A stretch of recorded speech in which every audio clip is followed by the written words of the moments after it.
Well, hello. For those of you who don't know who I am, my name's Paul Crowther, and welcome to our series called The Wirral and the Bible.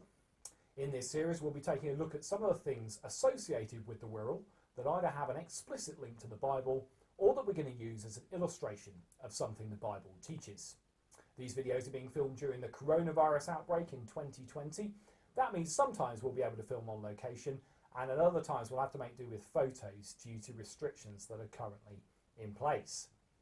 Well, today we are here at the Gallaghers Pub in Birkenhead. It's just next to the police station for those of you who know the area, or at least I say we're here virtually, and that's because the only view you can film from towards this pub is on a busy road, and it sounds a bit like this, which wouldn't be helpful for listening to this video. So we're here virtually today, and we're here to look at the mural that sits on the side of the pub. It's painted by Paul Curtis, and he was famous for the Liverbirds mural on Jamaica Street, and he painted this on the side of Gallaghers Pub in Birkenhead. It's called the Birkenhead drill, and that is a term that was coined by Rudyard Kipling in a poem he wrote to describe the courageous behaviour of those who were on board the HMS Birkenhead when it sank in 1852. The HMS Birkenhead was one of the first iron-hulled ships built for the Royal Navy, and she was wrecked on the 26th of February 1852 whilst transporting troops to Algoa Bay at Danger Point, which is 87 miles away from Cape Town. When it started to sink, there were not enough lifeboats for all the passengers, and those on board had to decide what to do. In that moment, they had to decide who should live and who should perish.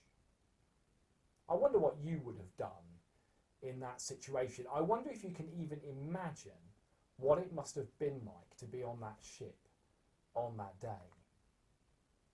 Well, the captain decided what to do. He gave an order to the soldiers and the sailors who were on board, and the order was this: men, stand to attention.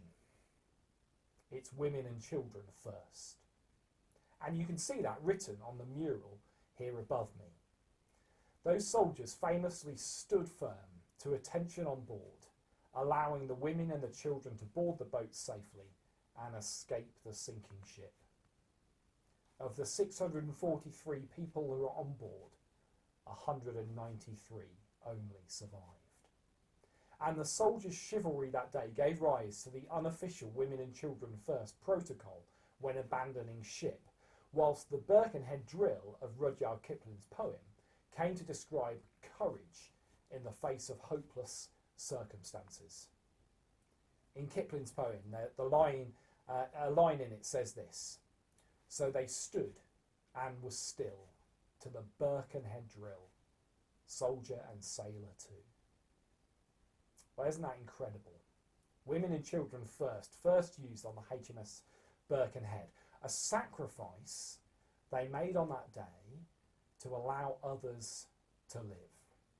And it fits in with what Jesus did in the Bible. In a book in the New Testament called Romans, it says in chapter 5, it says these words: "You see, at just the right time, when we were still powerless, Christ died for the ungodly.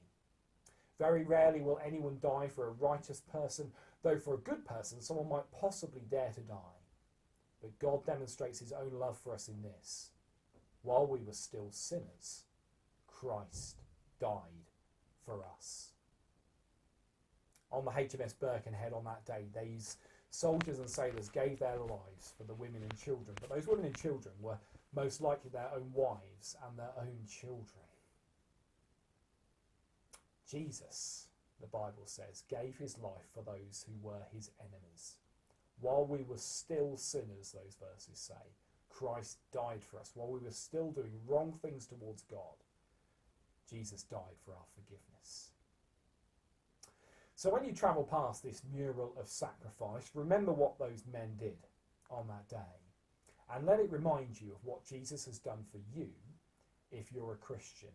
Let it remind you of what Jesus can do for you if you become a Christian. His mercy and sacrifice was given as an offer of forgiveness to all. That's the end of today's edition of the Wirral and the Bible. I hope you have a good week, and if you've enjoyed the video today, look out for the next edition in this series.